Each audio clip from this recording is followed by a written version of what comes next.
Was the curse of the pharaohs real? Or was it just a story spun from tragedy and coincidence? For over a century, the legend surrounding the opening of King Tutankhamun's tomb has captivated the world. Let's journey back to 1922 and uncover the truth. Imagine the scene.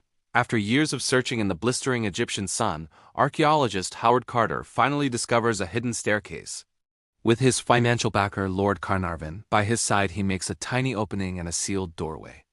As Carter peers inside, holding a candle, Carnarvon anxiously asks, "Can you see anything?"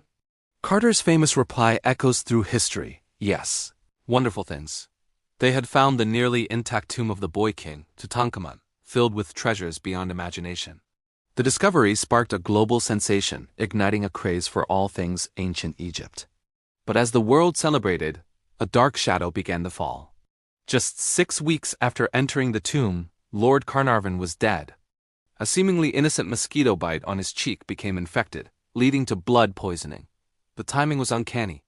On the very night he died, all the lights in Cairo mysteriously went out. Back in England, his dog Susie reportedly howled and dropped dead at the same moment. The media pounced on the story, and the curse of the pharaoh was born. Over the next decade, more than a dozen other people connected to the excavation met untimely ends. A radiologist who x-rayed the mummy, a visitor to the tomb, even Carter's personal secretary. Was this the pharaoh's revenge? Scientists offer more down-to-earth explanations. The tomb had been sealed for over 3,000 years, potentially harboring dangerous airborne mold spores or bacteria that could have made people sick. Lord Carnarvon was already in poor health from a car accident years prior, making him more vulnerable. Furthermore, a statistical analysis showed that of the 26 people present when the tomb was opened, only 6 died within the decade.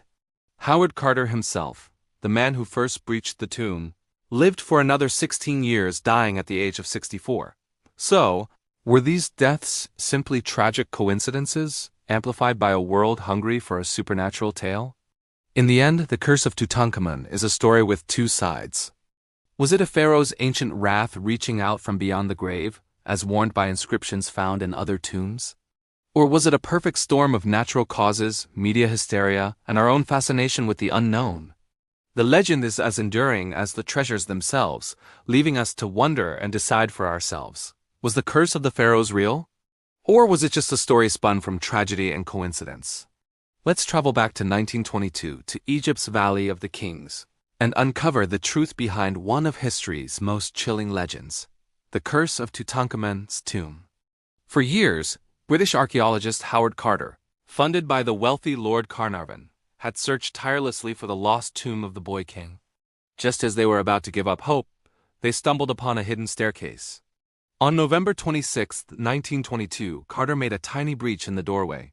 Lord Carnarvon anxiously asked, "Can you see anything?" Carter's famous reply echoed through history.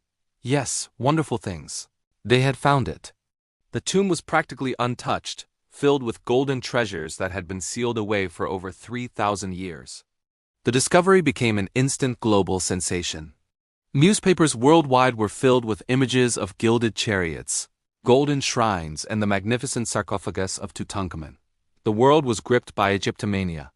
But as the treasures were brought into the light, a dark shadow began to fall. Had they unleashed something more than just ancient history? The whispers of a curse began almost immediately. It started with a canary. Carter had a pet canary that legend says was eaten by a cobra, the symbol of the pharaohs, on the very day the tomb was opened. A bad omen, many thought.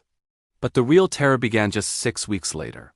Lord Carnarvon, the man who paid for it all, was bitten by a mosquito on his cheek. The bite became infected after he accidentally cut it while shaving. He developed blood poisoning and pneumonia, and on April 5, 1923, he died in Cairo.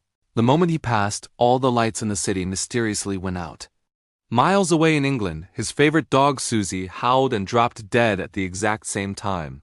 Coincidence? Or the pharaoh's revenge? Carnarvon's death was just the beginning.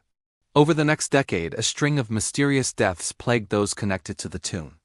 George J. Gould, a wealthy American visitor, developed a fever shortly after his visit and died. The radiologist who x-rayed the mummy, Sir Archibald Douglas Reed, died of a mysterious illness a year later. Howard Carter's personal secretary, Richard Bethel, was found dead in his bed, believed to be a suicide, but the circumstances were suspicious. His father, upon hearing the news, threw himself from a seventh-story window. The media had a field day, listing each new death as another victim of the curse. They even claimed an inscription was found inside the tomb that read, "Death shall come on swift wings to him who disturbs the peace of the king." So, was this a supernatural curse reaching from beyond the grave? Scientists and skeptics offer a more down-to-earth explanation. Let's look at Lord Carnarvon. He was already in poor health before he even arrived in Egypt. An infected mosquito bite leading to sepsis and pneumonia was a common and deadly risk in the 1920s, long before antibiotics. What about the other deaths? A statistical analysis showed that of the 58 people present when the tomb and sarcophagus were opened, only 8 died within the following dozen years. Howard Carter himself, the man who first breached the seal, lived for another 17 years, dying at the age of 64. Many others involved lived long, full lives. Scientists also point to potential natural dangers inside the tomb. For 3,000 years, the sealed chamber could have become a breeding ground for toxic molds and airborne bacteria. Pathogens like Aspergillus could have been dormant on the walls and artifacts. When disturbed, these spores could have been inhaled, causing severe allergic reactions or fatal lung infections in individuals with weakened immune systems. This tomb toxin theory provides a plausible scientific reason for some of the illnesses, and that terrifying inscription? It was never actually found. It seems to have been a complete invention by the newspapers to sell more copies. So what's the verdict? A vengeful spirit protecting its eternal rest, or a perfect storm of coincidence, pre-existing health issues, and ancient microbes, all amplified by a media frenzy? The scientific evidence leans heavily towards the latter. But the legend of the Pharaoh's curse is just too captivating to die. It speaks to our fascination with the unknown, the power of ancient mysteries, and the idea that some things are best left undisturbed. Whether you believe in ancient curses or scientific reason, the story of Tutankhamun's tomb continues to enchant and mystify us a century later. What do you think? Let me know your theory in the comments below. Thanks for joining me on this journey into the past. If you enjoyed this video, please hit that like button.